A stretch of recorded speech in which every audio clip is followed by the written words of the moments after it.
let's talk about dueling TPOs. Yeah, let's break it down. Let's say you're trying to get a TPO out against me because I came home 2 nights ago and I just slapped you across the face. I Alexa slapped you into the wall. So you're going to get a TPO against me. Yeah.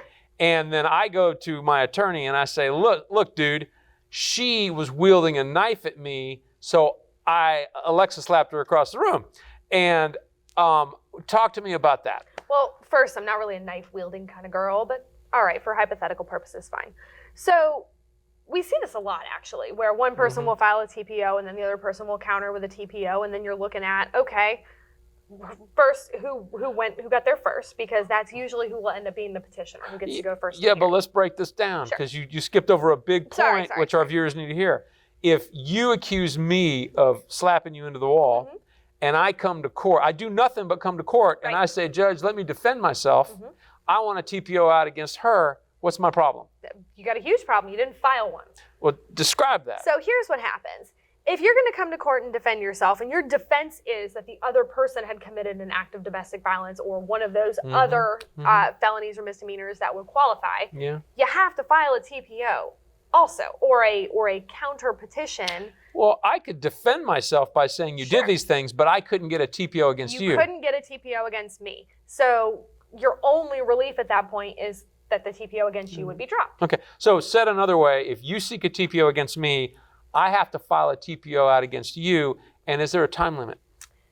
It's got to be before, within 3 days, right? It has to be. It has to be at least 3 days before the hearing on the first TPO. Right. Okay. So that gives the judge the discretion to do what? To hear them together. Right. So the judge could issue a TPO out against me, or you, or neither, or both. Or both. Right. But if I don't file what's called a counter TPO against you, the judge can only dismiss or issue a TPO out against me. Exactly. So we call this dueling TPOs. Dueling TPOs. Right. I actually ran into this 2 weeks ago, where the other side kept arguing that, well, no, she's been violent, she's done this, she's done that, as his defense, which of course he has every right to do, but he then asked the judge, well, you should issue a TPO against her. And the judge explained, unfortunately, sir, you didn't file for a TPO. Right. You can't get a TPO against her at this hearing. Oh, gosh, Alexa, wouldn't that be a great reason if you are facing a TPO to hire an attorney or consult one? Absolutely. Right. Because if you don't, and then you don't file it, unfortunately, if you go to a hearing and your only request at that point is, well, drop it or issue one against that person, you don't have that relief. That relief's not available to you. All right. So this is the latest installment in our TPO series at Shewmaker and Shewmaker. Have a nice day.